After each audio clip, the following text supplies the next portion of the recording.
You know, there's a kingdom all around us that is not of this world. It's invisible to the naked eye.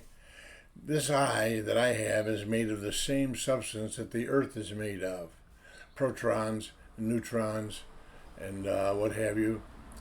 And it cannot see things that are not made of that same image. Our spirit can see things, especially when you're born again. We can see the kingdom of God. To see the kingdom of God and to enter the kingdom of God, we must be born of that seed. We must be born of that spirit. We must be born of God. The first birth that we had from our mother's womb creates us as natural men in the image of God. However, the Christ who comes into us, those who receive him, and by the way, it's God's work. No man can give another man the Spirit of God in birth. It's God's work. God has to call us.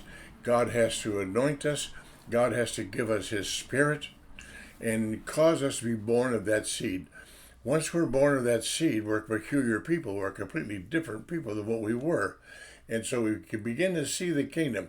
We can't always explain it. We don't understand a lot that we see, but we can see the kingdom of God within our hearts, where the seed is. Our mind, our natural mind, always disobeys God. It can't be ruled by the Lord. It is not subject to God, not subject to the laws of God. It's a renegade. Therefore, we can't live by our thinking and live by our own mindset. That's darkness. Gentiles do that. That's how I lived before I received that seed in 1976.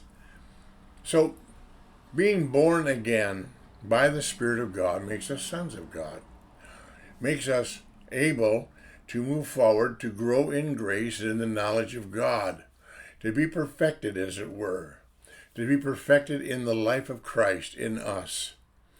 And that's what it means to be born again. That's the fruit of being born again. It's not a matter of being saved. It's not about salvation. It's about seeing the kingdom of God. I know that people like to make a difference between the believer and the unbeliever for salvation. It's not true. I'll share that in another video here shortly. Here's the truth.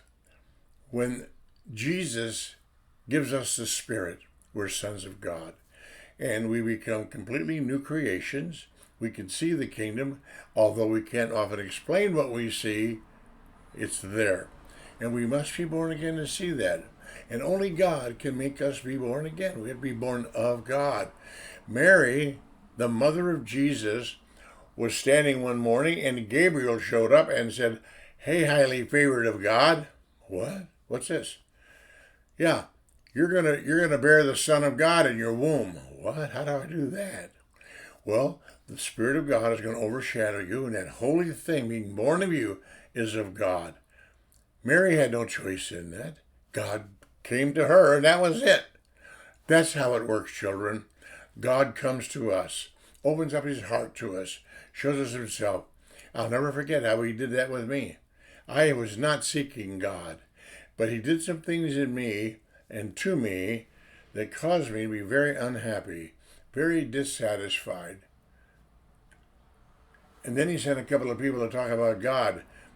I don't care anything about God. God was a crutch for weak people, not for me. I was strong and I was healthy and wealthy. I was wise. I didn't need God. Jesus? Oh, he was just a guy that he lived a long time ago. He didn't work or anything like that. He just traveled around and ate at other people's houses and slept wherever they could. That's how I saw him. I didn't care anything about that. That was religion. And yet over that weekend, God worked in me such that on Tuesday morning, I got in my car and I drove out on the highway and I said, "God, if you're real, I need you." He flooded my heart, and from that moment forth, I've spent my life learning who he is, growing in grace, growing in the knowledge of God, growing in understanding, growing in wisdom in life. That is the track of a son of God.